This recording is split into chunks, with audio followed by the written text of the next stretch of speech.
Far more serious. Puff Sean Combs, Diddy, Daddy, whatever he's calling himself right now. Why do these people keep changing their names? I don't care what your name is, mate. Stop changing it all the time.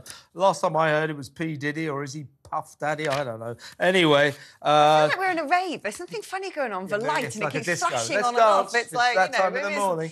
Puff Daddy's come to work in the lighting department. Puff Daddy, Sean Diddy Combs, has had two of his homes in Los Angeles and Miami raided, searched by Homeland Security Investigations agents on Monday, and a former sort of work colleague of his claims that Puff Diddy was responsible for sex trafficking and using prostitutes, throwing these massive parties at his two homes, and it was all very illegal. Puff Diddy, of course, vehemently denies this. There are no charges against him so far. This is a civil action. But in 2007, Prince Harry got photographed with him, and actually Prince Harry's name crops up in the legal papers saying that Combs, Puff Daddy, used people like, there's William as well there, used people. William's name does not crop up in the legal papers.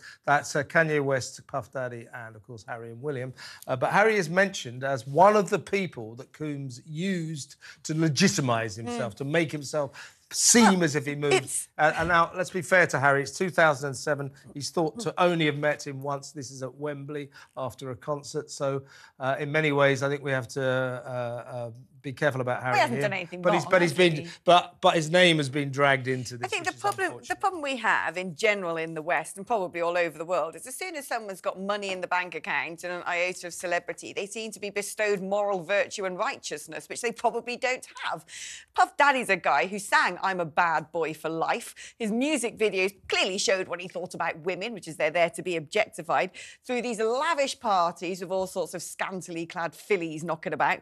And yet politicians and, you know, all these sort of bigwigs all flock around, and because he's Puff Daddy, therefore he must be wonderful, therefore he must be someone we've got to be seen with and alongside. You know, every single time they make the same mistakes, whether it's Jeffrey Epstein, in our own country, Jimmy Savile, people just seem to turn a blind eye to the lascivious and lurid behaviours of big celebrities because they've got money and wealth. Do they really need to have influence? No. Sometimes open your eyes, because people have been putting on display very clearly the sort of lifestyle they lead, and be careful who you go to meet. And if you've got money, people with money get away with more than people without money. That's the way of the world.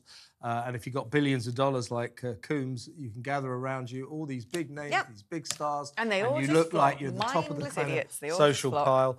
He stands accused of some very serious crimes, but he denies. Talking about